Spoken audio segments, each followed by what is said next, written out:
Hey everybody! We're back from New York! We're on our way. Hi! We're currently walking to the train station in our town to go to Toronto. And from there we will catch the Greyhound. Whee!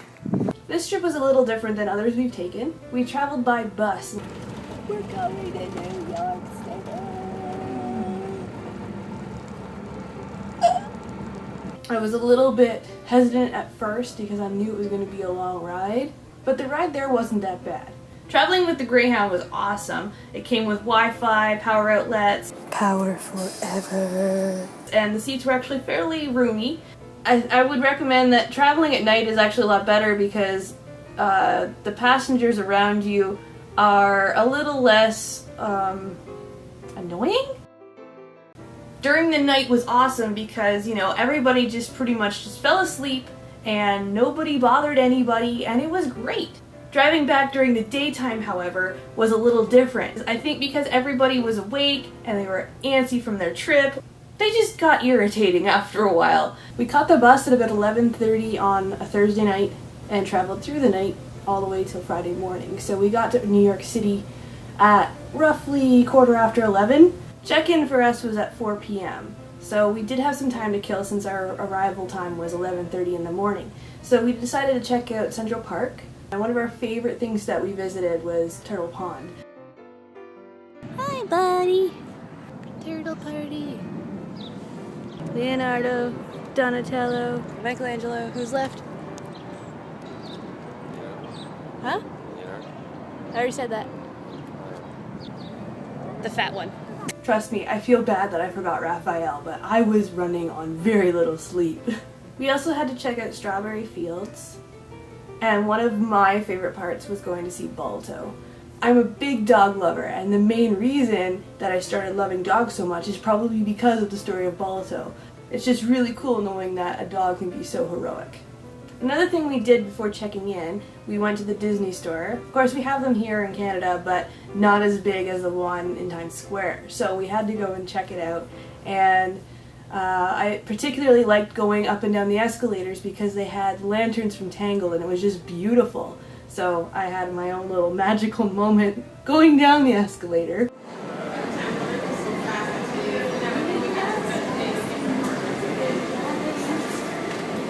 Make sure I don't fall at the bottom. We checked in at 4. Here's a quick tour of our room. We were in room 1125. We stayed 2 nights, and the price of our hotel after using the hot rates and everything, it was just under $600. So that was fairly reasonable considering how close we were to Times Square and Central Park. We had a big TV. We had some really cool portraits on the wall, of course, themed to New York City. My favorite was the one of the Statue of Liberty. The view wasn't spectacular. We pretty much kept the shades drawn the whole visit because when you look out the window, you were looking directly at the bed across the way. I think the thing I liked the most about our room was the bed. We had a king-size bed. It was incredibly comfortable. As you can see here, Tom was really enjoying it. We could tell that the hotel had been recently renovated by looking at the bathroom. It had a new granite countertop. The tub was fairly small, but I figured for a city hotel they had to fit a lot into a little space, so I was willing to compromise on the tub. Our hotel also came equipped with a hairdryer, which was good because we packed light, and I did not bring one. We were quite pleased with our hotel considering how we used Hotwire hot rates. I would recommend it for anybody that is curious to know if it works. It does work very well. You just have to know your cities and the general areas of where you want to go. We were in the perfect place for everything that we wanted to hit. I believe the section we picked for New York City was Midtown East.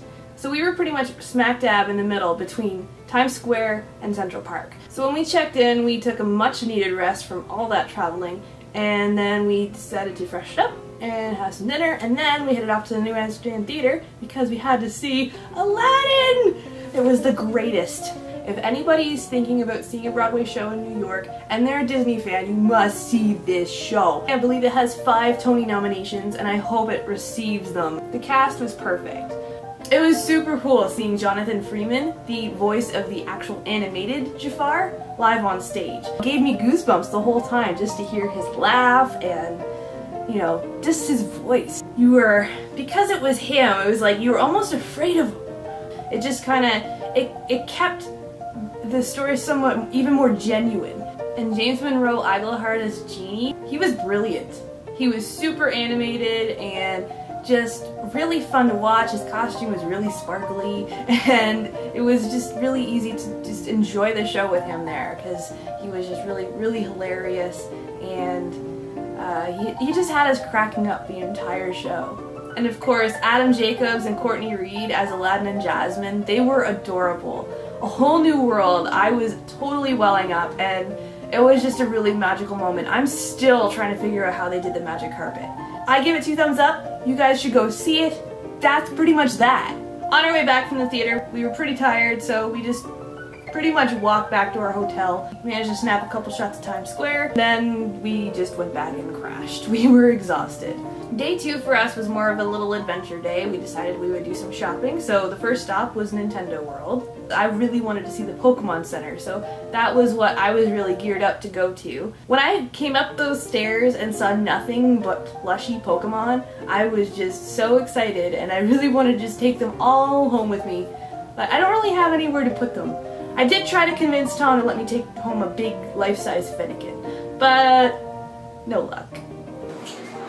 Where can we keep a Fennekin? Life-size.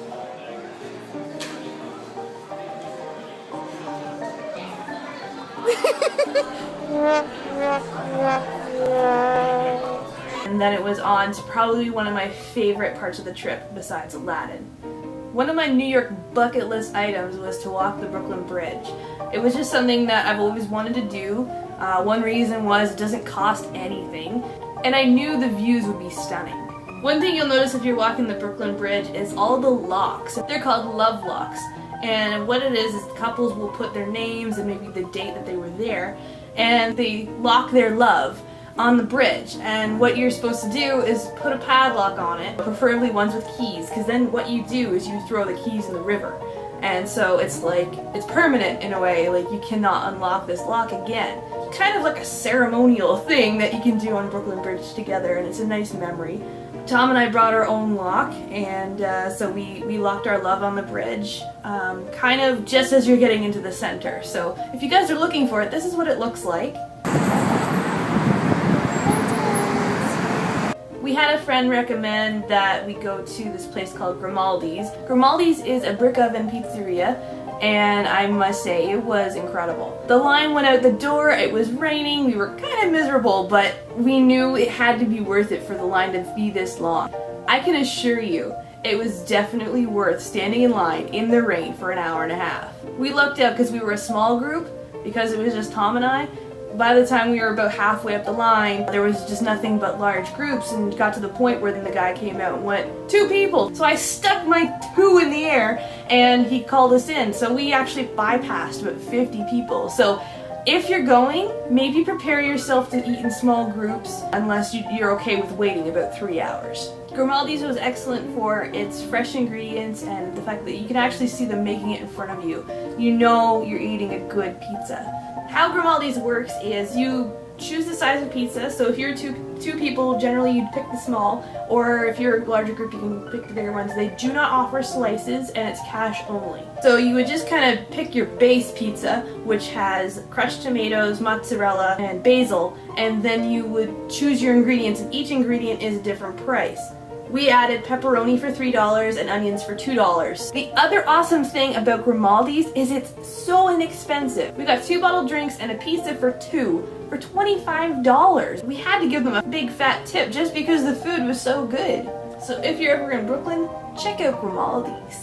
So all in all, our weekend was great. I cannot wait to do it again. Thanks for checking out this video, guys. I'll probably be posting my New York City shopping haul. So keep checking back, and I will see you guys soon. Bye!